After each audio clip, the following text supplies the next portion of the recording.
ಜನಸಮೃದ್ಧಿ ನ್ಯೂಸ್ಗೆ ಸ್ವಾಗತ ಸುಸ್ವಾಗತ. ಮಾಜಿ ಸ್ಪೀಕರ್ ಕೆಆರ್ ರಮೇಶ್ ಕುಮಾರ್ ಅವರ ನೇತೃತ್ವದಲ್ಲಿ ಕೋಲಾರ ಲೋಕಸಭಾ ಕ್ಷೇತ್ರದ ಕಾಂಗ್ರೆಸ್ ಪಕ್ಷದ ಅಭ್ಯರ್ಥಿ ಕೆವಿ ಗೌತಮ್ ರವರ ಪರವಾಗಿ ಕಸಬಾ ಹೋಬಳಿ ಕಾಂಗ್ರೆಸ್ ಪ್ರಚಾರ ಸಭೆ ಒಳಗೆರನಹಳ್ಳಿ ಕ್ರಾಸ್ ಬಳಿ ಹಮ್ಮಿಕೊಂಡಿದ್ದೆವು.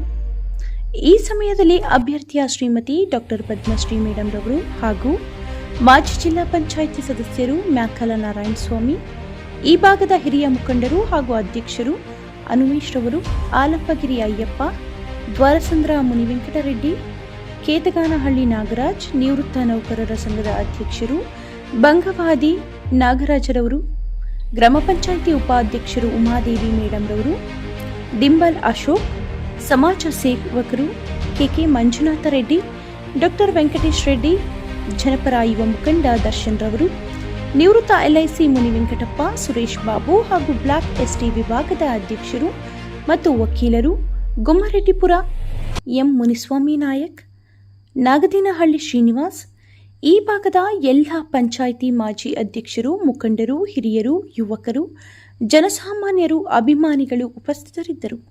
ಈ ಸಂದರ್ಭದಲ್ಲಿ ಯುವ ಮುಖಂಡ ದರ್ಶನ್ ರವರು ಮಾತನಾಡಿ, ವಿವಿಧ ಪಕ್ಷಗಳ ಅಭಿವೃದ್ಧಿಯ ಬಗ್ಗೆ ಜನಸಾಮಾನ್ಯರಿಗೆ ವಿವರವಾಗಿ ಸಲಹೆಗಳನ್ನು ತಿಳಿಸಿದರು.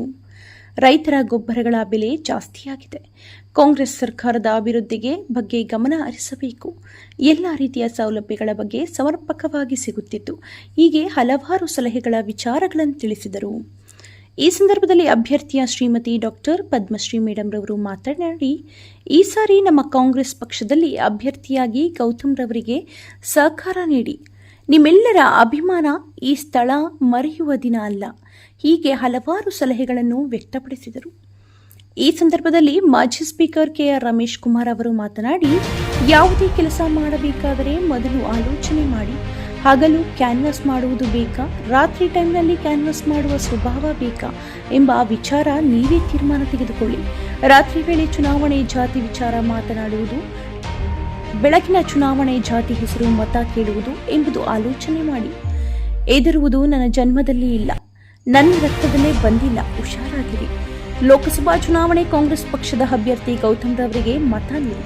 ನನಗೆ ಮೋಸ ಮಾಡಿದ ಹಾಗೆ ಇವರಿಗೆ ಮಾಡಬೇಡಿ. ಅನ್ಯಾಯ ಆಗುವುದು ಯಾರು ಎಂಬುದು ಈಗಾಗಲೇ ನಿಮಗೆಲ್ಲ ಗೊತ್ತಿದೆ. ಅದನ್ನು ಮನಸ್ಸಿನಲ್ಲಿ ಇಟ್ಟುಕೊಂಡು ಮತದಾನದ ಬಗ್ಗೆ ಗಮನ ಹರಿಸುವ ಬಗ್ಗೆ ಹೀಗೆ ಹಲವಾರು ಸಲಹೆಗಳನ್ನು ಜನಸಾಮಾನ್ಯರಿಗೆ ವ್ಯಕ್ತಪಡಿಸಿದರು.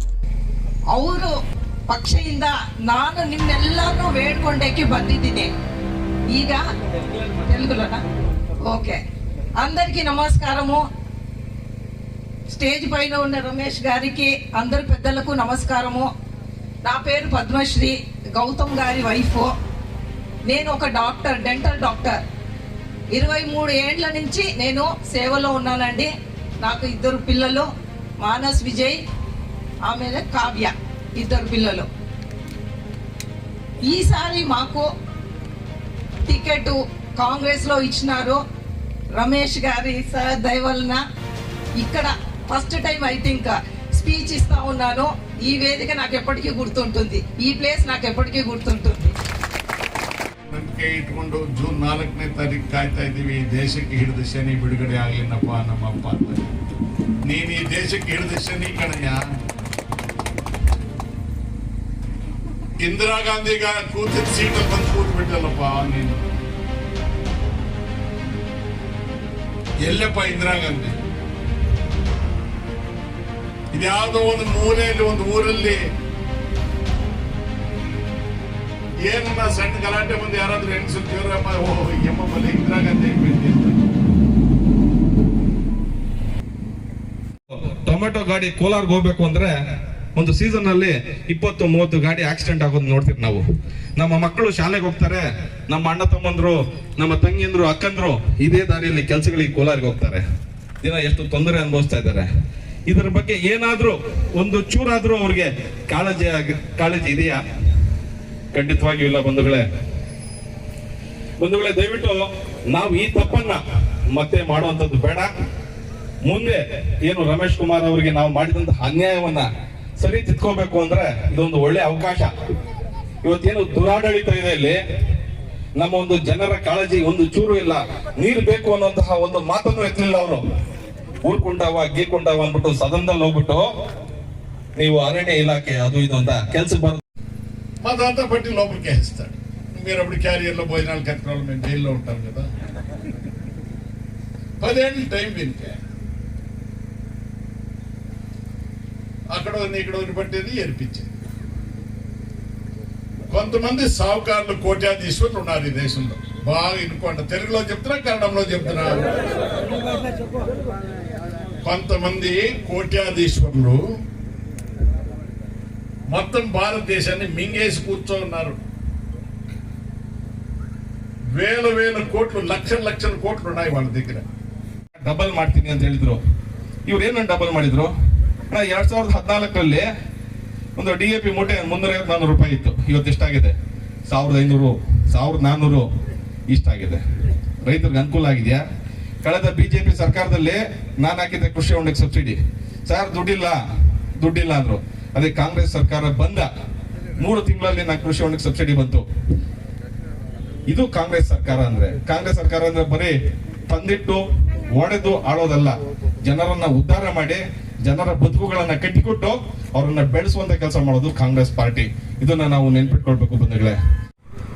ಇವರಿಗೂ 100 ದಿನದಲ್ಲಿ ಕಪ್ಪು ಹಣ ತರ್ತೀನಿ ಅಂದವರು 10 ವರ್ಷ ಆಯ್ತು, ಒಂದೇ 1 ರೂಪಾಯಿ ಕಪ್ಪು ಹಣ ತಂದಿಯಾರ? ಕಪ್ಪು ಹಣ ತಂದು ಯಾರು ನಿಯತ್ತಾಗಿ ತೆರಿಗೆ ಕಟ್ತಾರೆ ಅವರಿಗೆ ನಾವು ಕೊಡ್ತೀನಿ ಅಂತ ಹೇಳಿದ್ರು. ಯಾರಿಗಾದ್ರೂ 1 ರೂಪಾಯಿ ಬಂದಿದ್ಯಾ? ಇವತ್ತೇನ್ ಮಾಡಿದ್ದಾರೆ? ಎಲೆಕ್ಷನ್ ಬಾಂಡ್ ರೂಪದಲ್ಲಿ ಹೋಗೋದು, ಯಾರು ಕಪ್ಪು ಹಣ ಇರುವಂತಹ ಏನು ಬಿಸ್ನೆಸ್ ಮೆನ್ಗಳು ಅವ್ರನ್ನ ಬೆದರಿಸಿ ಅವ್ರ ಹತ್ರ ದುಡ್ಡನ್ನು ತಗೊಂಡು ಆ ದುಡ್ಡನ್ನು ಜನ ಕೊಟ್ರ ಅವ್ರ ಪಕ್ಷದ ಒಂದು ಅಕೌಂಟ್ಗೆ ಹಾಕೊಂಡ್ರು. ಅದನ್ನೇನ್ ಮಾಡ್ತಾರೆ? ನೆಕ್ಸ್ಟ್ ಇಂದ ಚುನಾವಣೆಗಳಲ್ಲಿ ಹಣ ಹೆಂಡ ಹಂಚಿ ಗೆಲ್ಲುವಂತ ಕೆಲಸವನ್ನ ಅವ್ರು ಮಾಡ್ತಾರೆ. ಇದು ಮಾಡಿರುವಂತದ್ದು ಜನಸಾಮಾನ್ಯರಿಗೆ ಒಂದೇ 1 ರೂಪಾಯಿ లాభ ఆగువంತಹ ಕೆಲಸ ಇವತ್ತು ಬಿಜೆపి ಸರ್ಕಾರದಿಂದ ಆಗಿಲ್ಲ ಬಂಧುಗಳೇ. కొంచెం రఫ్గా ఉండొచ్చు, నా పైన రాయండి, మీరు రాయకపోయినా ప్రజలకు అందుతుంది వర్తమానం. ఈ గురువులు ఉంటారు కొంత, వాడి శిష్యులు కొంత. ఆ గురువు దగ్గరికి పోతే బిడ్డలు అవుతారు, దయ్యం ఇడిగిపోతుంది, కాయలాల మేలు అయిపోతాయి, పెళ్లి కాని బిడ్డలకు పెళ్లి అయిపోతుంది, ఆస్తి వ్యవహారాలు అంటే అంత శ్రీరామ్ అంటాడు.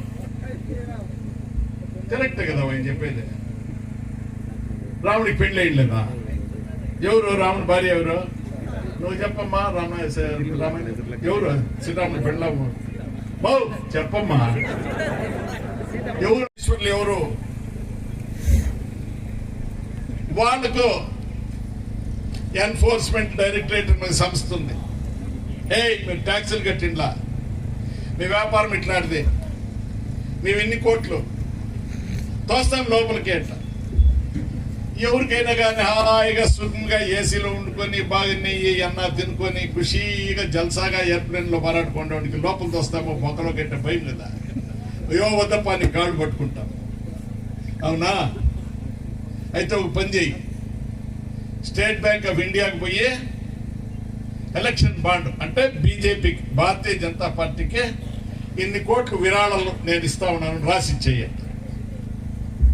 అది ఎట్లా అడ్జస్ట్మెంట్ అంటే ఎవరు ఇస్తారు అని ఎవరికి చెప్పకూడదు, ఎంత ఇచ్చినారు అనేది ఎవరు చెప్పకూడదు. ಬ್ಯಾಂಕ್ ಕೊಡು చెప్పేట్ల ఈడు చెప్పే ನೀರು ಮೇಲಕ್ಕೆ ಬಂದವನು ನಾನು ಬ್ರಾಹ್ಮಣ. 9 ಕೆರೆಗಳನ್ನ ಬತ್ತೋಗಿ ಮಾಡಿ ಜನರ ಬಾಳು ನಾಶನ ಮಾಡಿ ಇವತ್ತು ಈ ದಿಕ್ಕಿಲ್ಲದಂತೆ ಮಾಡಿರ್ತಕ್ಕಂಥವ್ರು ಇವರು ಮುಖಂಡರುಗಳು. ಇವರಿಗೆ ನಾಚಿಕೆ ಇಲ್ಲ. ಇವ್ರ ಜೊತೆಗೆ ಇನ್ನೊಬ್ಬ ಅವ್ರು ಬೇರೆ ಆ MLAಗಳಾಗಿ ಕಿತ್ತೋಗಿದ್ರಲ್ಲ, ಎಲ್ಲ ಅನರ್ಹರು ಅಂತ ಮಾಡಿದ್ನಲ್ಲ. ತೋತೇನಿಕೆ ಟಿವಿ ಆನ್ ಮಾಡಿದ್ರೆ ಅನರ್ಹ ಅಂತ ಬರುತ್ತೆ. ನೆಂಟ್ರು ಬಂಟ್ರು ಬೇಕಾದವರು ಎಲ್ಲರೂ ಕೇಳ್ತಾರೆ, ಇಷ್ಟು ಕೆಲಸ ಮಾಡಿದವ್ರು ನೀವನೇ ತಾನೆ ರಮೇಶ್ ಕುಮಾರ್ ಅಂತಾನೆ. ಒಂದು ಮುಗಿಸ್ರಿ. ಅವ್ರ ರೂಪಾಯಿಗಳು ಇಲ್ಲಿಗೆ,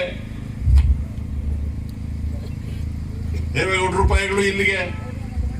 ಅವನು ಚಿಕ್ಕಬಳ್ಳಾಪುರದ ಒಂದು ಕೊರೋನಾ ಅವನದು ದುಡ್ಡು ಇಲ್ಲಿಗೆ. ಮೊನ್ನೆ ಯಾರೋ ಹೇಳಿದ್ರು, ಮನೆಯಲ್ಲೂ TV9 ಹೇಳ್ಕೊಂಡಂತ ರಮೇಶ್ ಕುಮಾರ್ ನಾನು ಸೋಲ್ಸಿದ್ದು. ನಿಜವಾಗ್ಲೂ ನಿನ್ಗೆ ಅದು ಮನಸ್ಸಿಗೆ ಬಂದಿದ್ರೆ ನನಗೆ ಖುಷಿ ಆಯ್ತು. ನಮ್ಮಪ್ಪ ನಾನು ಬಂದು ನಿಂತ್ಕೊಟ್ರೆ ನಾನು ಬಂದು ನಿಂತ್ಕೊಳ್ತೇನೆ. ಇದೆಯಾ ಯೋಗ್ಯತೆ ನಿಮಗೆ?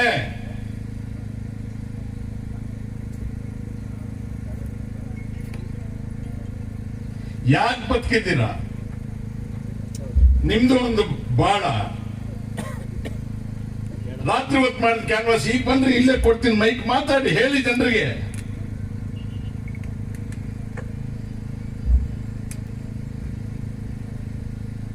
ಮತ್ತೆ ಇಲ್ಲ,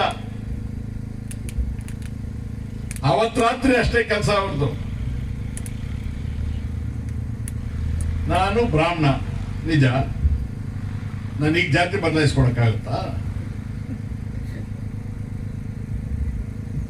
ಆದ್ರೆ ನನ್ನ ಬದುಕೇನು? ನನ್ನ ಮಗ ಗೌತಮ್ ಹರ್ಷ ಚುನಾವಣೆಗೆ ಬರಲ್ಲ, ಅವನ ಬದಲಿಗೆ ಗೌತಮ್ ನಿಲ್ಸಿದ್ರಿ. ನನ್ನ ಮಗ ಅವನು. ನನಗೆ ಏನ್ ಅನ್ಯಾಯ ಆಗಿದೆ ಅದನ್ನ ಸರಿ ಮಾಡ್ರಿ ಬಾಬು ಹೇಳ್ದಂಗೆ. ಮತ್ತೆ ರಮೇಶ್ ಕುಮಾರ್ ಧ್ವನಿ ವಾಪಸ್ ಕೇಳಿಸುತ್ತೆ, ಇವರೆಲ್ಲ ಮತ್ತೆ ಹೋಗಿ ಬಿಲ್ದಲ್ಲಿ ಸೇರ್ಕೋಬೇಕು.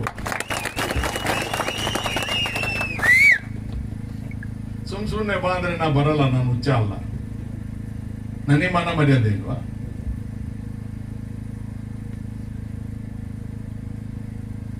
ಮೋದಿ ಸಾಹೇಬ್ರು ಪ್ರಧಾನ ಮಂತ್ರಿ, ಅದಕ್ಕಿಂತ ಏನ್ ದೊಡ್ಡ ಸೀಟೇ ಇಲ್ಲ ಈ ದೇಶದಲ್ಲಿ.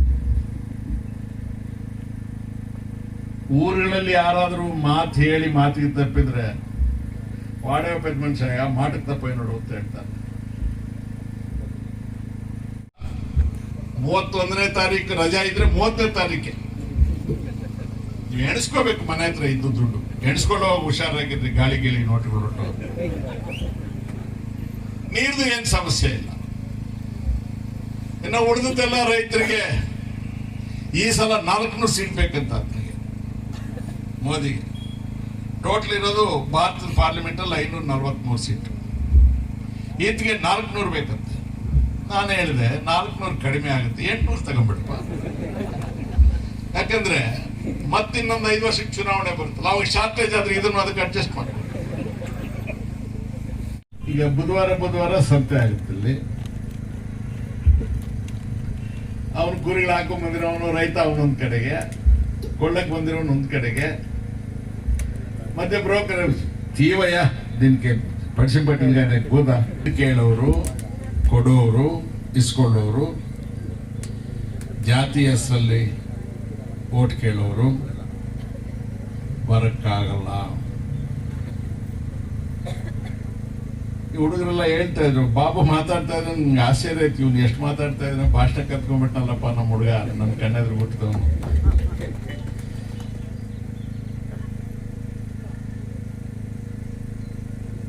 ಏನು ಮುದವಾಡಿ ಕೆರೆ ಮೇಲೆ ಬರ್ಬೇಕಿಲ್ಲಿಗೆ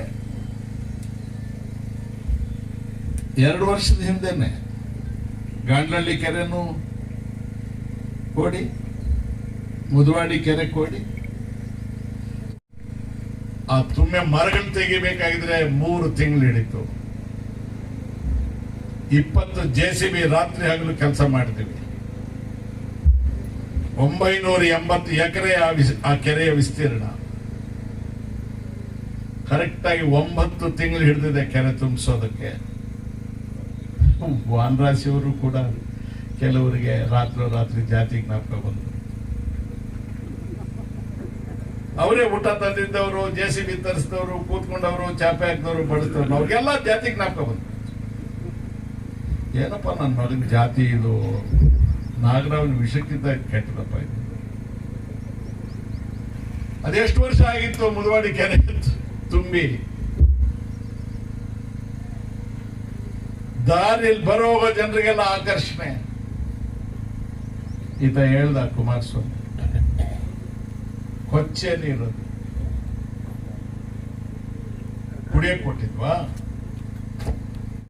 ಅವನ ನಿಂತನಂತೆ, ಅವನು ಸೋತೋಗ್ಬಿಟ್ನಂತೆ, ನಾನು ಅವನು ಸೋಲಿಸ್ಬಿಟ್ನಂತೆ, ಅದಕ್ಕೆ ಇವರೆಲ್ಲ ಸೋಲಿಸ್ಬಿಟ್ರು. ಇಟ್ಕೊಡ್ರಿ 3 ಪಂಗ್ರಾಮ. ಈಗ ನನ್ನೇನ್ ಸೋಲ್ಸೋದ್ ನೀವು? ನನಗೆ ಗೊತ್ತೇ ಇಲ್ಲ ಅವನು ಅಷ್ಟು ಮಾತಾಡ್ತಾನಂತ ಬಾಬು. ನನಗೆ ಓಟ್ ಹಾಕದೇ ಇರೋನು ಹೃದಯದಲ್ಲಿ ಕೂಡ ನಾನಿದ್ದೀನಿ. ಅವನಿಗೆ ಸಾಯ್ತಾ ಇದ್ದಾನೆ, ಹಿಂಗ್ ಮಾಡ್ಬಿಟ್ನಲ್ಲ, ತಪ್ಪು ಮಾಡ್ಬಿಟ್ನಲ್ಲ, ಏನ್ ಹಿಂಗಾಯ್ತಲ್ಲ. ಅಲ್ಲಿಂದ ಇಲ್ಲಿ ಬರ್ಬೇಕಾಗಿದ್ರೆ ಎಷ್ಟು ಜನರನ್ನು ಸಾಧ್ಯ ಆದ್ರೆ ಅಷ್ಟು ಜನರನ್ನ ಒಬ್ಬರೊಬ್ಬರನ್ನೇ ಅವ್ರ ಕಷ್ಟಗಳೆಲ್ಲ 11 ತಿಂಗಳಾಗಿದೆ ಅವ್ರ ಮುಖಗಳು ನೋಡಿ ಅವ್ರನ್ನ ಮಾತಾಡಿ. ಶ್ರೀರಾಮ್ ರೆಡ್ಡಿಗೆ ಮಾತು ಕೊಟ್ಟಿದ್ದೆ, ಮದುವೆಗೆ ಬರಲ್ಲ, ಮನೆಗೆ ಬಂದು ಮಗಳನ್ನ ಮಾತಾಡ್ಕೊಂಡು ಹೋಗ್ತೀನಿ ಅಂತ. ಹೋಗಕ್ ಆಗಿರ್ಲಿಲ್ಲ. ಪಕ್ಕದಲ್ಲಿ ಮುನ್ಸ್ವಾಮಿ ಇದ್ದಾನೆ, ಅವ್ರ ಧರ್ಮಪತ್ನಿ ತೀರ್ಕೊಂಡ್ರೆ ಅವ್ರ ಊರಿಗೆ ಹೋಗಕ್ ಆಗ್ಲಿಲ್ಲ.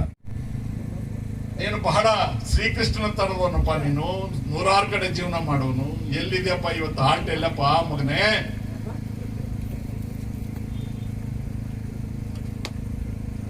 ಜಿ ನಾರಾಯಣಗೌಡರು ಅಧ್ಯಕ್ಷರಾಗಿದ್ರು DCC ಬ್ಯಾಂಕಿಗೆ, NC ನಾಗೇರೆಡ್ಡಿ ಅವರು ಬ್ಯಾಂಕಿಗೆ ಅಧ್ಯಕ್ಷರಾಗಿದ್ರು. ಮುಚ್ಚಳ ಬಿದ್ದು ಬಿಟ್ಟಿತ್ತ ಬ್ಯಾಂಕಿಗೆ. ಶೆಡ್ಯೂಲ್ ಕಾಸ್ಟ್ ಅವರಿಗೆ 1 ರೂಪಾಯಿ ಕೊಡ್ತಾ ಇರ್ಲಿಲ್ಲ. ಯಾಕೆ? ಅವರು ಈ ದೇಶದ ಜನ ಅಲ್ವಾ? ಸಣ್ಣ ಜಾತಿಗಳವರಿಗೆ, ಬಡವರಿಗೆ, ಆಸ್ತಿ ಇಲ್ಲದೆ ಇರೋ ರೈತರಿಗೆ, ಪರಿಶಿಷ್ಟ ಪಂಗಡದವರಿಗೆ, ಹೆಣ್ಮಕ್ಳಿಗೆ 1 ರೂಪಾಯಿ ಸಾಲ ಕೊಡ್ತಾ ಇದ್ರ? ಯಾವಾಗ ಕೊಟ್ಟಿದ್ ನೀವು? ರಮೇಶ್ ಕುಮಾರ್ ಕಣ್ಣು ಬಿಟ್ಟಾಗ ಕೊಟ್ಟಿದ್ ನೀವು. ರಮೇಶ್ ಕುಮಾರ್ನ ಕೆಳಗಿಳಿಸಿದ್ರಲ್ಲ, 1 ರೂಪಾಯಿ ಕೊಟ್ಟಿದ್ದೀರಾ? ಕೊಡ್ಬೇಕು. JDS ಮತ್ತು ಬಿಜೆಪಿ ಇಬ್ರು ಸಹ ವಿಲೀನ ಆಗಿಲ್ಲ, ಜೊತೆಯಾಗಿದ್ದಾರೆ. ನಾವು ಕಳೆದ ಒಂದು ಚುನಾವಣೆಯಲ್ಲಿ ಅವರು ಯಾವ್ಯಾವ ಒಂದು ಆಶ್ವಾಸನೆಗಳನ್ನ ಕೊಟ್ಟರು ನಮ್ಗೆ ಅನ್ನೋದು ನಾವು ನೆನಪು ಮಾಡ್ಕೊಳ್ಬೇಕು. ಇಲ್ಲಿ ತಾಯಂದ್ರಿದ್ದಾರೆ, ಅಲ್ಲೆಲ್ಲ ಹೊಲದಲ್ಲಿ ಹುಲ್ಲೂರಿತಾ ಇದ್ರೆ ಹೋಗಿ ಹೇಳಿದ್ರು, ఇప్పుడు మా ఎమ్మెల్యే వెంకటేశ్వర ఏమైనా గెలిస్తే మీ ಸಾಲ ಮನ್ನಾ చేస్తాం, మేము ನಿಮ್ ಸಾಲ ಮನ್ನಾ ಮಾಡ್ಬಿಡ್ತೀವಿ, ನಾವು ವೋಟ್ ಮಾಡಿ ಅಂತಂದ್ರು. ಅಕ್ಕ, ಸಾಲ ಮನ್ನಾ ಮಾಡೋದಿರ್ಲಿ, ರಮೇಶ್ ಕುಮಾರ್ ಅವರು ಮುಂದಿನ ದಿನಗಳಲ್ಲೂ ಸಹ ಇದೇ ಮುಂದುವರಿತದೆ. ನಮಗೆ ಸ್ವಚ್ಛವಾದ ನೀರನ್ನ ಕೊಡ್ತೀರಿ, ಈ ನೀರಲ್ಲಿ ಅದಿದೆ, ಆ ಸಮಸ್ಯೆ ಇದೆ, ಈ ಸಮಸ್ಯೆ ಇದೆ ಅಂತ ಹೇಳಿದ್ರು. ಇವತ್ತು ಕೆರೆಗಳು ಮುಣಗ್ತಾ ಇದ್ದಾವೆ, ಬೋರು ಸದ್ದು ಮಾಡೋದು ನಿಂತಿತ್ತು, ಇವತ್ತು ಮತ್ತೆ ಎಲ್ಲಾ ಕಡೆ ಬೋರ್ ಲಾರಿಗಳು ಓಡಾಡ್ತಾ ಇದಾವೆ. ಇದು ಬೇಕಾಗಿತ್ತ ನಮ್ಗೆ? ಆದ್ರೂ ನಾವು ತಂದ್ಕೊಂಡಿದ್ದೀರಿ ಪರಿಸ್ಥಿತಿ. ಬಂಧುಗಳೇ, ಏನ್ ಈ ರಸ್ತೆ ಇದೆ, ಇದು ನಮ್ಗೊಂದು ರಕ್ತನಾಳ ಇದ್ದಂಗೆ ಈ ಮುಖ್ಯ ರಸ್ತೆ. ಇವತ್ತು ರಮೇಶ್ ಕುಮಾರ್ ಅವರು ಪದವಿಯಲ್ಲಿ ಎತ್ತಿದ್ರೆ ಈ ರಸ್ತೆ ಅಂತಲೂ ಹೇಳಕ್ಕಾಗಲ್ಲ. ಜನರಿಗೆ ಸಂಬಂಧಿಸಿದ್ದು, ಊರಿಗೆ ಸಂಬಂಧಿಸಿದ್ದು ಯಾವುದು ಹೇಳಕ್ಕಾಗೋದಿಲ್ಲ. ಚುನಾವಣೆ ಒಳಗಿರೋ ವ್ಯತ್ಯಾಸ ಇದೆ. ರಾತ್ರಿ ಚುನಾವಣೆ, ಬೆಳಗ್ಗೆ ಚುನಾವಣೆ. ರಾತ್ರಿ ಚುನಾವಣೆಯಲ್ಲಿ ಏನು ಹೇಳ್ಬೋದು? ಜಾತಿ ವಿಚಾರ ಮಾತಾಡ, ಏನಪ್ಪ ಈಗೆಲ್ಲ ಬುದ್ಧಿ ಇದೆಯೇನಪ್ಪ, ನಮ್ಮವರೆಲ್ಲ ನಾವೆಲ್ಲ ಒಗ್ಗಟ್ಟಾಗಿರ್ಬೇಕಪ್ಪ, ಏನಪ್ಪ ನಮ್ಮವ್ನು ಬಿದ್ದೋಗಿದ್ದಾನೆ, ನಾವಿಷ್ಟು ಜನ ಇದ್ದು ನಮ್ಮವ್ನು ಕಳ್ಕೊಂಡ್ಬಿಟ್ರಿ ಹೆಂಗಪ್ಪ? ಅದು ಪಬ್ಲಿಕ್ ಅಲ್ಲಿ ಹೇಳಕ್ ಬರಲ್ಲ. ಅವ್ರ ಜಾತಿಯವರು ಮಾತ್ರ ಹೇಳಿದ್ರೆ ಬೇರೆ ಜಾತಿಯವರು ಎದ್ದೊಟ್ಟೋಗ್ತಾರಲ್ಲ. ಆದ್ರಿಂದ ಗುಟ್ಟಾಗಿ ಅವ್ರ ಜಾತಿಯವ್ರ ಹತ್ರ ಮಾತ್ರಕ್ಕೆ ಅವ್ರ ಮನೆಗಳಿಗೆ ಹೋಗ್ಬೇಕು, ಗುಟ್ಟಾಗಿ ಮಾಡೋ ಎಲೆಕ್ಷನ್ ಅವರು. ಆಮೇಲೆ ಇನ್ನೊಂದು ಸಬ್ಜೆಕ್ಟ್ ಇರುತ್ತೆ ಅವ್ರ ಕ್ಯಾಶ್. ಅಂದ್ರೆ ನಿಮ್ಗೆ ಊರುಗಳಲ್ಲಿ ಜನರ ರಕ್ತ ಹಿರ್ತಕ್ಕಂಥ ಬಡ್ಡಿ ಬಿಸ್ನೆಸ್ ಮಾಡ್ತಕ್ಕಂಥ ಮೀಟರ್ ಬಡ್ಡಿಯವರು, ನೀವು ಬಂದ್ರೆ ರಮೇಶ್ ಕುಮಾರ್ನ ಸೋಸು. ಅವರೇನೋ ಕರೆಕ್ಟು, ಅವ್ರಿಗೆ ಬಡ್ಡಿ ವ್ಯಾಪಾರ ನಿಂತೈತೆ, ಅವ್ರು ಬಂದ್ರು, ನೀವು ಹಂಗೆ ಹೊರಟು ಬಿಟ್ರಲ್ಲ. ನನಗೆ ಅಪ್ಪ ಅಮ್ಮ ಇಬ್ರು ಇಲ್ಲಂಗೆ ಮಾಡಾಕ್ ಬಿಟ್ರಲ್ಲ.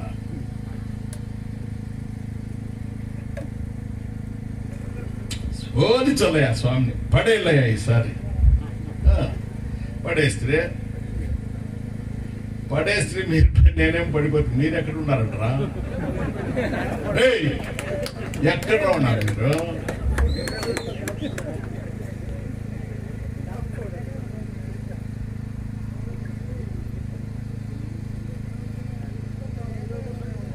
ఒకే ఒక గుడిసుందా కస్బా ಅಂತ ಎತ್ತಿతే ಒಂದು ಊರಲ್ಲಿ ಒಂದು ಗುಡಿಸಲು ಕಾಣುತ್ತಾ? ಸಾಯಂಕಾಲ ಈಗ ಬಿಸಿಲು ಕಡಿಮೆ ಆಗಿದೆ, ಕತ್ಲಾಗೋದ್ರೊಳಗೆ ಮೀಟಿಂಗ್ ಮಾಡ್ತೀವಿ. ಒಟ್ಟು ಅವರು ಬೆಳಕು ಇದ್ದಾಗ ಹಗಲೊತ್ತಲ್ಲಿ ಕ್ಯಾನ್ವಾಸ್ ಮಾಡಲ್ಲ. ಅವ್ರ ಕ್ಯಾನ್ವಾಸ್ ಏನಿದ್ರು ಕತ್ಲಾದ್ಮೇಲೆ ರಾತ್ರಿ. ಯಾಕಂದ್ರೆ ಯಾರು ಬಂದಿದ್ದಾರೆ ಅಂತ ಯಾರಿಗೂ ಗೊತ್ತಾಗಬಾರ್ದು, ಏನು ಹೇಳಿದ್ದಾರೆ ಅಂತನೂ ಗೊತ್ತಾಗಬಾರ್ದು. ಚುನಾವಣೆ ಅಂದ್ರೆ ದೇಶಕ್ಕೆ, ಜನರಿಗೆ, ಬದುಕಿಗೆ, ಹಳ್ಳಿಗೆ ಸಂಬಂಧಿಸಿದ್ದು. ಇದನ್ನು ರಾತ್ರಿ ಹೊತ್ತು ಬಂದು ಗುಟ್ಟಾಗಿ ಮಾತಾಡೋದೇನಿರುತ್ತೆ? ಹಗಲೊತ್ತೆ ಬರಬೇಕು, ಇಂಥ ಕೆಲಸ ಮಾಡಿದ್ದೀವಿ ಅಂದ್ರೆ ಮಾಡಿದ್ದೀವಿ ಅಂತ ಹೇಳಬೇಕು. ತಪ್ಪೇನಾದ್ರೂ ಮಾಡಿದ್ರೆ ಜನ ಹಿಡಿದು ನಿಲ್ಸಿದ್ರೆ ಕ್ಷಮಾಪಣೆ ಆಯ್ತು ಅಂತ ಕೇಳಬೇಕು, ಮುಂದಕ್ಕೆ ಹೋಗ್ಬೇಕು. ರಾತ್ರಿ ಹೊತ್ತು ಬರಬೇಕಾಗಿದ್ರೆ ಬೆಳಗಿನ ಹೊತ್ತು ಬಂದು ಹೇಳಕ್ಕೇನು ವಿಷಯ ಇಲ್ಲ, ಆ ಕೆಲಸ ಮಾಡಿದ್ವಿ ಈ ಕೆಲಸ ಮಾಡಿದ್ವಿ ಅಂತ ಹೇಳಕ್ ಅಂತ ಲುಚ್ಚಾಗಳ ಹೆಸರಲ್ಲಿ ಈ ಸಭೆಗಳಲ್ಲಿ ಹೇಳಬಾರ್ದು. ಎಲ್ಲಿ ಇವರೆಲ್ಲ ದೊಡ್ಡ ಮನುಷ್ಯಗಳು? ಕಾಂಗ್ರೆಸ್ ಒಂದು ಕಡೆಗಿದೆ, JDS ಒಂದು ಕಡೆಗಿದೆ, ಬಿಜೆಪಿ ಅವರಿಬ್ರು ಸೇರಿ ಒಂದು ಪಾರ್ಟಿ ಆಗಿದ್ದಾರೆ.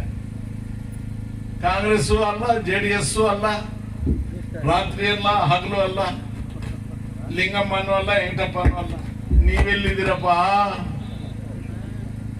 ಎಲ್ಲಿ ಅಡ್ರೆಸ್? ಎಲ್ಲಿ ನಿಮ್ದು ಪಾರ್ಟಿ? ಯಾವುದು? ಯಾರ ಪರ, ಯಾರ ವಿರುದ್ಧ? ಎಲ್ಲಿ ಕೈಕಾಲುಗಳು ಬೀಸೋದು, ರೋಪುಗಳು? ಎಲ್ಲೂ ಹೋಯ್ತು ನಿಮ್ಮ ಆಡಂಬರ ಎಲ್ಲ? ಪ್ರತಿ ಮನುಷ್ಯ ಸಾಯಲೇಬೇಕಾಗುತ್ತೆ. ನಾವು ಯಾರು ಈ ಭೂಮಿ ಮೇಲೆ ಶಾಶ್ವತ ಅಲ್ಲ.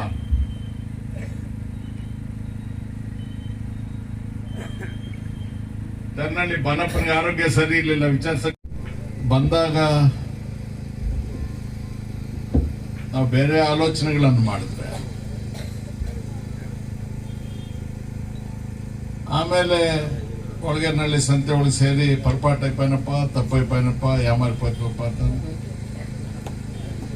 ಪ್ರಯೋಜನ ಇಲ್ಲ.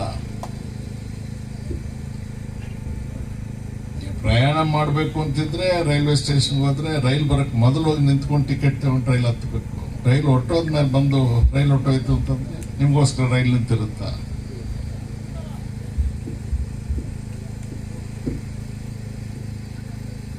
ಕಾಂಗ್ರೆಸ್ ಒಂದ್ ಕಡೆಗೆ, ಬಿಜೆಪಿ JDS ಎರಡೂ ಪಾರ್ಟಿ ಈಗ ಒಂದಾಗಿದ್ದಾರೆ. ಶ್ರೀನಿವಾಸಪುರದಲ್ಲಿ ಅವರೇನು ಇವತ್ತೇನು ಹೊಸದಾಗ ಆಗ್ಬೇಕಾಗಿಲ್ಲ, ಮೊನ್ನೆ ಎಲೆಕ್ಷನ್ಗೆ ಒಂದಾಗಿತ್ತು. ನಮ್ಮ ಆ ಶ್ರೀಮಂತನ ಮಗನ ಮದುವೆ ಮಾಡ್ಬಿಡ್ತಾರೆ. ಮದುವೆ ಮಾಡಿದ 3 ತಿಂಗಳಿಗೆ ಹೆಣ್ಮಗು ಮನೆ ಬಿಟ್ಟು ಬರ್ಬೇಕಾಗ್ತದೆ, ಅಂತ ಒಂದು ಪರಿಸ್ಥಿತಿ ಬಂದ್ಬಿಡ್ತದೆ. ಇವತ್ತು ನಮ್ಮ ತಾಲೂಕಿನಲ್ಲಾದಂತಹ ಪರಿಸ್ಥಿತಿನೂ ಅದೇ. ನಮ್ಮ ರಮೇಶ್ ಕುಮಾರ್ ಅವರು ಸ್ವತಂತ್ರದ ಭಾರತದ ಇತಿಹಾಸದಲ್ಲಿ ನಮ್ಮ ಕೋಲಾರ ಜಿಲ್ಲೆಗೆ ಯಾರಾದ್ರೂ ಒಬ್ಬ ಜನಪ್ರತಿನಿಧಿ ಒಂದೇ ಒಂದು ಪೈಪ್ ಲೈನ್ ಹಾಕ್ಸಿದ್ದಾರೆ ಅಂದ್ರೆ, ಅಥವಾ ಶಾಶ್ವತವಾದ ನೀರಾವರಿಯನ್ನು ತಂದು ಕೊಟ್ಟಿದ್ದಾರೆ ಅಂದ್ರೆ ಅದು ರಮೇಶ್ ಕುಮಾರ್ ಬಿಟ್ಟರೆ ಬೇರೆ ಯಾರು ಇಲ್ಲ. ನಾವು ಅಂದ್ರೆ ಅವ್ರು ಎಷ್ಟು ಹೋರಾಟ ಮಾಡಿದ್ರು ನಮ್ಮೆಲ್ಲರಿಗೂ ಗೊತ್ತಿದೆ. ಅವ್ರು ಎಷ್ಟು ಡಿಪಾರ್ಟ್ಮೆಂಟ್ಗಳು, ಎಷ್ಟು ಇಲಾಖೆಗಳು, BBMP ಇಂದ ಹಿಡಿದು ನ್ಯಾಷನಲ್ ಹೈವೇ ಅಥಾರಿಟಿ, ಪ್ರತಿಯೊಂದಕ್ಕೂ ಅವರೇ ಓಡಾಡಿ ತಂದಂತಹ ಯೋಜನೆ KCVಲ್ಲಿ. ಅವನು ಭ್ರಷ್ಟ ಅಂತ ಹೇಳಿ ದೇಶನೇ ಮಾತಾಡ್ತಾ, ಅವನು ಪಾರ್ಟಿಯವರೇ ಮಾತಾಡ್ತಾರೆ. ಟಿಕೆಟ್ ತೀರ್ಮಾನ ಮಾಡಕ್ ಮೊದಲು ಯಲಂಕದವರು, ಬಿಜೆಪಿಯವರು ಅವ್ನು ಸುಧಾಕರ್ನ ಮಕ್ಕತ್ತರ ಒಂದು ಮುಖವಾಡ ಹಾಕೊಟ್ಟು, ಯಾರೋ ಕೊರೋನಾ ಪೇಷಂಟ್ ಹೋದ್ರೆ ಅವ್ರ ಹತ್ರ ದುಡ್ಡು ಕಿತ್ಕೊಳ್ಳೋದೆಲ್ಲ ತೋರಿಸಿದ್ರು ಟಿವಿಯಲ್ಲಿ. ಹಿಂದೂಸ್ತಾನ್ ಭ್ರಷ್ಟನ ಜೈಲಿಗೆ ಹಾಕ್ತಾರಂತೆ, ಭ್ರಷ್ಟನ ಪಾರ್ಲಿಮೆಂಟ್ ಕಳ್ಸಕ್ಕೆ ಕ್ಯಾನ್ವಾಸಿಗೆ ಬಂದಿದೆ. ಇವನು ನಮಗೆ ಪ್ರಧಾನ, ಇವನ ಮಾತು ಕೇಳಿ ನಾವು ಓಟ. ದೇವೇಗೌಡರು ಪಾಪ ಯಜಮಾನರು ನಮ್ಮ ಜೊತೆಯಲ್ಲಿದ್ದು, ನಾವು ಅವ್ರ ಜೊತೆಯಲ್ಲಿದ್ದು. ನಮಗೇನ್ ದುಃಖ ಅಂದ್ರೆ ಚೆನ್ನಾಗಿ ಬದುಕಿದವ್ರಲ್ಲ, ಏನ್ ಈ ಗತಿ ಬಂತೆ ಅವ್ರಿಗೆ ಅಂತ. ಇವ್ರು ಪ್ರಧಾನ ಮಂತ್ರಿ ಆಗಿದ್ರು, ಅವಾಗ ನಾವೇ ಇದ್ವಿ, ನಾನು ಸ್ಪೀಕರ್ ಆಗಿದ್ದೆ, ಸೀಟ್ ಜಾಸ್ತಿ ಗೆದ್ವಿ. VP ಸಿಂಗ್ ಅವ್ರು ಆಗೋದಿಲ್ಲ ಅಂದ್ರು, ರಾಮಕೃಷ್ಣ ಹೆಗಡೆ ಆಗೋದಿಲ್ಲ ಅಂದ್ರು. ಮುಂಚೆ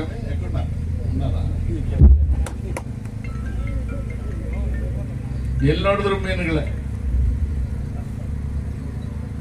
ಯಾರ ಮನೆಗೆ ನೋಡಿದ್ರು ಮೀನು ಸರ್. ಆ ಮುದವಾಡಿ ಹತ್ರ ಅಂತೂ ಜನ ಎಲ್ಲೆಲ್ಲಿಂದ್ರು ಪಿಕ್ನಿಕ್ ತರ ಬಂದು ಕಾರುಗಳು ನಿಲ್ಲಿಸ್ಕೊಂಡು ನೋಡೋರು. ಅವೆಲ್ಲ ಚೆನ್ನಾಗಿರೋದಿಲ್ಲ, ಕಣ್ಣಿಗೆ ತೊಂದರೆ ಆಗುತ್ತೆ, ಆರೋಗ್ಯ ಕೆಟ್ಟೋಗುತ್ತೆ ಮೀನ್ಗಿನ್ ತಿಂದ್ರೆ ಅಂತ ರಾತ್ರಿ ಕ್ಯಾನ್ವಾಸ್ ಮಾಡಿ ನಮ್ಮನ್ನು ಬೀಳಿಸ್ಬಿಟ್ಟು ಈಗ ಮುದುವಾರಿ ಕೆರೆಗೆ ಆ ಗತಿ ತಂದಿಟ್ಟಿದ್ದಾರೆ.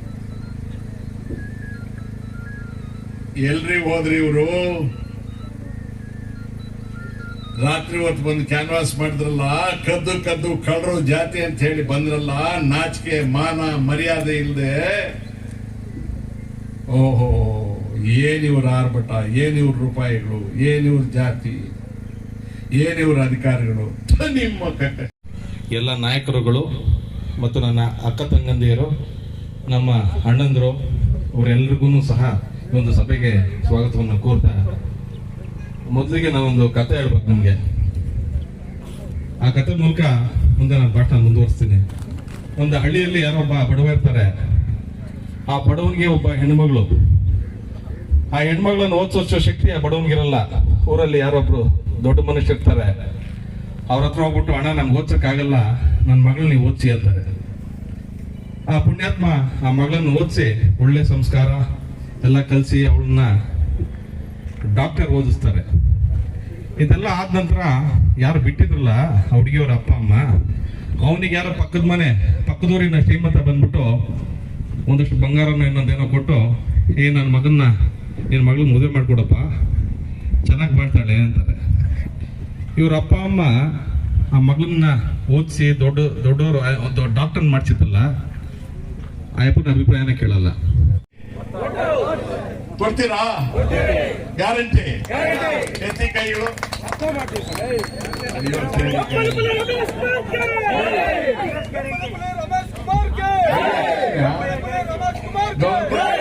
నలభై కిలో మాట్లాడింది రాయలపాడులో మాట్లాడింది. ఇక్కడ ఇక్కడిది రేపు మళ్ళీ దాల్సి దీనికి ఏం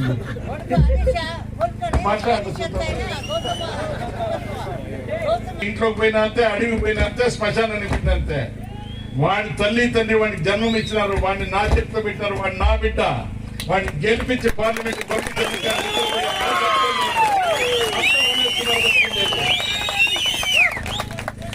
మనమే వాడికి తల్లి తండ్రి.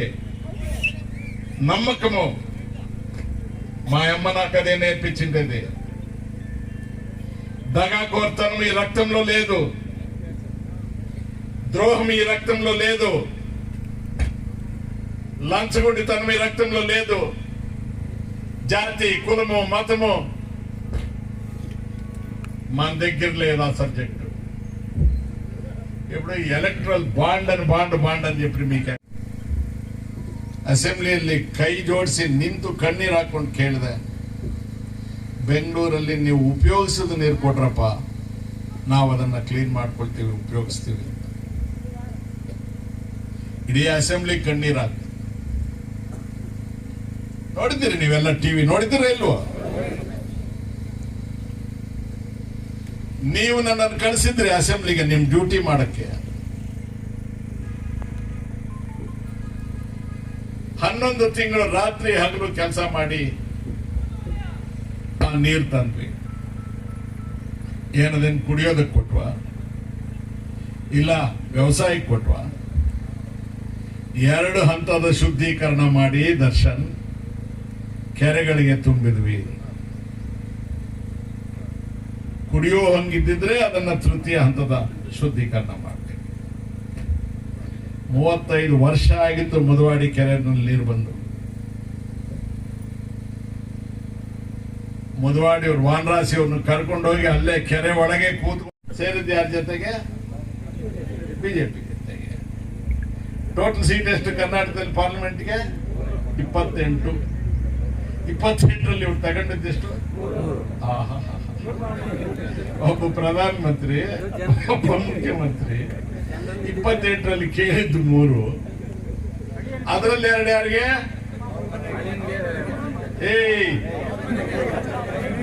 ಮಗನಿಗೊಂದು ಮೊಮ್ಮಗನಿಗೊಂದು. ಅಳಿಯನಿಗೆ ಕೇಳಿದ್ರು ಅವರೇ, ಇಲ್ಲ ಓವರ್ಲೋಡ್ ಆಗಿದೆ, ಬಸ್ ಜಾಸ್ತಿ ಕೊಡಕ್ಕಾಗಲ್ಲ ಅಂತ. ಹಂಗಾದ್ರೆ ನಿಮ್ ಲೆಕ್ಕದಲ್ಲಿ ಕೊಡಿ ಅಂತ ಅಲ್ಲಿ ಕಳಿಸ. ಇವ್ರ ಹಣೆ ಬರಕ್ಕೆ ಅವ್ರ ಹತ್ರ ಹೋಗಿ ಡೊಗ್ ಸಲಾಂ ಹೊಡಿತಾ ಮಾಡ್ತಾರೆ. ಎಷ್ಟಪ್ಪ ಹೇಳಿದ ಮಾತುಗಳು ಮೋದಿ. ಇವರೇ ಹೇಳಿದೆವೆಲ್ಲ ಬಿಟ್ಟು ಬಿಟ್ರಿ, ಬ್ಲಾಕ್ ಮನಿ, ವೈಟ್ ಮನಿ ಇವೆಲ್ಲ ಯಾವ ಬೇಡ ನಮಗೆ. ಬೆಲೆ ಜಾಸ್ತಿ ಆಗೋಗ್ಬಿಡಿದಂತೆ ಎಲ್ಲ ಪದಾರ್ಥಗಳು. ಆ ಹಿಂದಿಯಲ್ಲಿ ಮಾತಾಡೋದು ನಮಗೆ ಅರ್ಥ ಆಗಿ ಸಾಯಲ್ಲ ಆ ಭಾಷೆ. ಹಿಂದೂಸ್ತಾನ್ಗೆ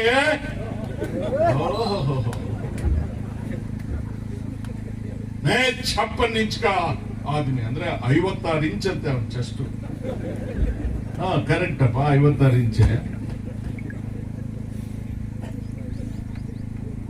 ಬೆಲೆ ಏರ್ಬಿಡ್ತಲ್ಲ ಎಲ್ಲ. ಎಲ್ಲಿ 56 ಇಂಚ್ ಕೆಲಸ ಮಾಡಿದ್ದು?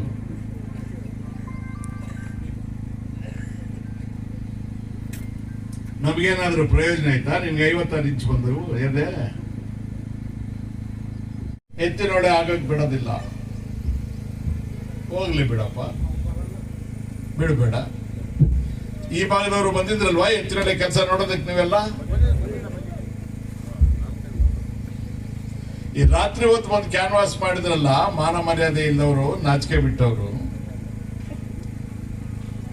ಗಬ್ಬು ಹೇಲ್ ತಿನ್ನೋರು, ಇವ್ರು ಯಾರಾದ್ರೂ ಹೋಗಿ ಎತ್ತಿನೊಡೆ ಕೆಲಸ ಎಷ್ಟಾಗಿದೆ ಅಂತ ನೋಡಿದಾರ ಇವ್ರ ಜೀವಮಾನದಲ್ಲಿ?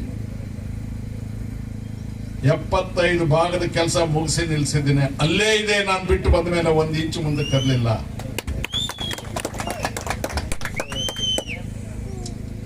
KC ವ್ಯಾಲಿ ನೀರು ಅಸೆಂಬ್ಲಿಯಲ್ಲಿ ನಿಂತು ಮಾತಾಡಿದೆ. ಕಸಬಾದಲ್ಲಿ 1500 ಅಡಿ 600 ಅಡಿ ಹೋದ್ರು ನೀರು ಸಿಗ್ತಾ ಇರ್ಲಿಲ್ಲ. ಕುಡಿಯೋ ನೀರು ಸಿಗ್ಲಿಲ್ಲ. ಹೆಣ್ಣು ಮಕ್ಕಳ ಗರ್ಭದಲ್ಲಿರ್ತಕ್ಕಂಥ ಮಗು 56 ಇಂಚ್ ಅದೇ ಅವನಿಗೆಲ್ಲ ಇರೋದು. ನನಗೆ ಎಲ್ಲಿ ಕರಿತೀರ? ಕರ್ನಾಟಕದಲ್ಲಿ, ಇಂಡಿಯಾ ದೇಶದಲ್ಲಿ ವಾರಣಾಸಿ ಕರಿತೀಯ? ಮೋದಿ ಅಲ್ಲಿಗೆ ಬರ್ತೀನಿ. ಹಿಂದಿಯಲ್ಲಿ ಮಾತಾಡ್ಬೇಕಾ? ಮಾತಾಡ್ತೀನಿ. ಇಂಗ್ಲಿಷ್ ಅಲ್ಲಿ ಮಾತಾಡ್ಬೇಕಾ? ಮಾತಾಡ್ತೀನಿ. ನಿನ್ ಯೋಗ್ಯತೆ ಏನು ಅಂತ ಹೇಳ್ತೇನೆ. ಡಾಕ್ಟರ್ ಬಾಬಾ ಸಾಹೇಬ್ರ ವಿಚಾರ ಅಸೆಂಬ್ಲಿಯಲ್ಲಿ ಮಾತಾಡಿದೆ. ಅಂಬೇಡ್ಕರ್ ಅವ್ರ ಬದುಕಿನ ಬಗ್ಗೆ ಹೇಳಿದ್ದೇನೆ.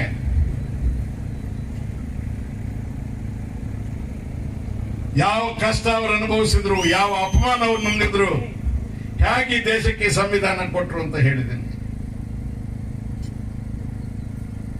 ಇಡೀ ದೇಶ ಮೆಚ್ಚಿದೆ. ಶ್ರೀನಿವಾಸಪುರದಲ್ಲಿದ್ದವರಿಗೆ ಪಾಪ, ಕೆಲವರಿಗೆ ಶೆಡ್ಯೂಲ್ ಕಾಸ್ಟ್ ಲೀಡರ್ಸ್ಗೆ ಪಾಪ ಬೇಜಾರಾಗುತ್ತೆ. మావాడు ఓడిచేయండి స్వామిని తోసేది పట్టోసి ఈ కొండ కదప్ప మీవాడు ఏమయ్యా స్వామిని ఓడించి మీరు సంపాదించింది? ಅದ್ರ ನಿಂಬಾಳಂತ ಟ್ರಾನ್ಸ್ಫರ್ಗಳು, ಅಪಾಯಿಂಟ್ಮೆಂಟ್ಗಳು, ಆಫೀಸರ್ಗಳ ಹತ್ರ ವಸೂಲಿ. ಯಾವನ ಅವನ ಆಫೀಸರ್ ಬಂದು ನಿಂತ್ಕೊಳ್ಳಿ ಎದುರುಗಡೆ, ದುಡ್ಡಿಲ್ವಂತ.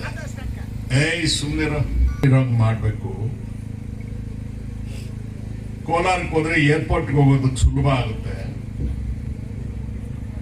ರೈತರು ಬೆಳೀತಕ್ಕಂಥ ಪದಾರ್ಥಗಳೆಲ್ಲ ಕೂಡ ಇನ್ಮೇಲೆ ಹೊರದೇಶಗಳಿಗೆ ಕಳಿಸ್ಬೇಕು ನಾವು. ಹಣ್ಣು, ತರಕಾರಿ, ಹೂವು ನಮ್ಮ ರೈತರಿಗೆ ನಾವು ಕಾಸು ಸೇರ್ಬೇಕು. ರೈತನ ವಸ್ತು ಸುಲಭವಾಗಿ ತಗೊಂಡೋದಕ್ಕೆ ರಸ್ತೆ ಚೆನ್ನಾಗಿರ್ಬೇಕು ಅಂತ ನಾವು ಆಲೋಚನೆ ಮಾಡ್ತೀವಿ. ಬಿಜೆಪಿಯ ಚೀಫ್ ಮಿನಿಸ್ಟರ್ ಆಗಿದ್ರು ಬಸವರಾಜ ಬೊಮ್ಮಾಯಿ ಮುದುವಾಡಿ ಕೆರೆ ಹತ್ರ ಅವರೇ ಹೇಳಿದ್ರು, ಮಾಡ್ತಾ ಇದ್ದೀವಿ ಇದನ್ನ.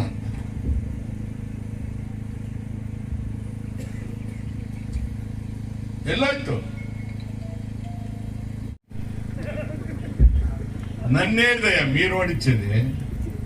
నేనెప్పుడయ్యా ఓడేది? ప్రజలకు అన్యాయం చేసినాడు, ప్రజల సొమ్ము దోచిన్నాడు, నా కుటుంబానికి భవనాలు కట్టినాడు, బంగారు తెచ్చిన్నాడు. మీతో మరిచి నేను వాళ్ళు తాను అనుకున్న రోజు నేను ఓడిపోయేది. ప్రజాస్వామ్య బతుకులో ఉండే వరకు చివరి ఊపిరి దాకా నా ప్రజలని మీ పాదానికి నా ప్రాణాన్ని పెట్టి మీరే నా వెలుతురా, నా ఊపిరిని బతికే వరకు నాకు ఓటమి జీవితంలో లేదు.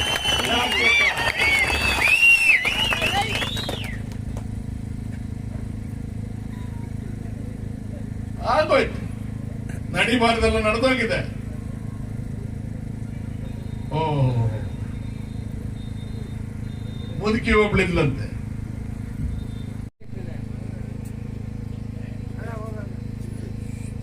ರೈತರಂತೆ, ಒಕ್ಕಲಿಗರಂತೆ,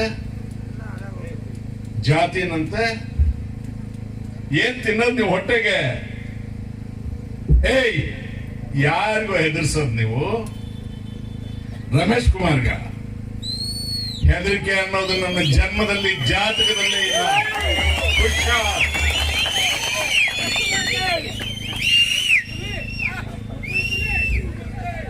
ನೂರಾರು ಜನ, ಸಾವಿರಾರು ಜನ ಹೆಣ್ಮಕ್ಳಿಗೆ ಶಾಮಿಯನ್ನ ಹಾಕಿ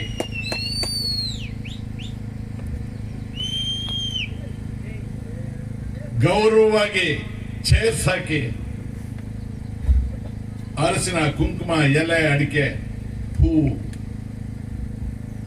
50,000 ರೂಪಾಯಿಗಳನ್ನು ಅವ್ರ ಕೈ ಕೊಟ್ಟು ಬಡ್ಡಿ ಇಲ್ಲದೆ ತಗೊಳ್ರಮ್ಮ, ನಿಮ್ಮ ಕುಟುಂಬ ನಿಮ್ಗೆ ಏನು ಬೇಕು ಉಪಯೋಗಿಸ್ಕೊಳ್ಳಿ, ಗುಂಪು ಕಟ್ಕೊಳ್ಳಿ, ಕರೆಕ್ಟಾಗಿ ನಿಮ್ಮಲ್ಲಿ ಮಾಡ್ಕೊಳ್ಳಿ, ಆಮೇಲೆ ವಾಪಸ್. ಎಲ್ಲಿ ನಿಮ್ಮ ಅಡ್ರೆಸ್ಸು?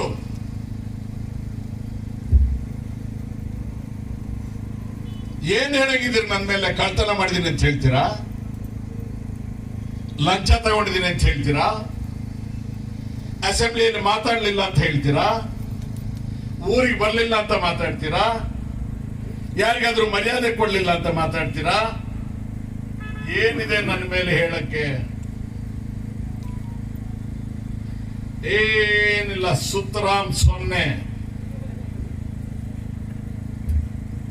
ನಿಮ್ಮದು ಒಬ್ಬರೊಬ್ಬರದು ಕೂಡ ಚರಿತ್ರೆ ಇಷ್ಟಿಷ್ಟು ಬರೀಬಹುದು.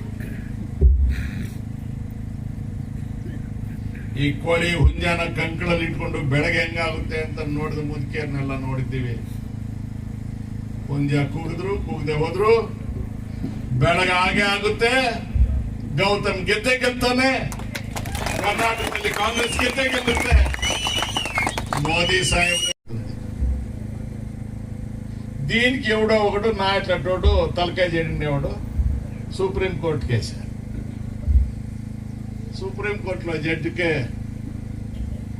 అయినా కొంచెం ఎవరో పైత్యం గిరాకే ఈయనరా లెక్కలు నన్ను వాడు బ్యాంక్ వాడు ఈ తైతక్కులాడతారు కదా తోలుబొమ్మల్లో, వాడు అట్లా తైతక్కులాడుతూ ఉంటే వాళ్ళు చనుకోలు తెలుసు కదా మీకు. జనతా పార్టీకి ఈ దేశంలో ఉండే కోట్లాది కోట్ల లక్షలు ఆస్తులు ఉండేవాళ్ళు డబ్బులు వాళ్ళకు విరాళం వాళ్ళకి ఎందుకు ఇస్తారు? ఏం బీజేపీకి ఇవ్వాల రూల్స్ ఏముంది? మీరు అధికారంలో ఉండే పార్టీ, మీకు తొందర లేకుండా మేము చూసుకుంటాము. మీ డబ్బులు మాకు లంచం కాకుండా బ్యాంకులో కట్టండి, బ్యాంకులో మేము డ్రా చేసుకుంటాం. ఎట్లా అరేంజ్మెంట్ చూడండి. పేపర్లో రాసుకుంటా ఉన్నారా? రైట్, క్లీన్ గా.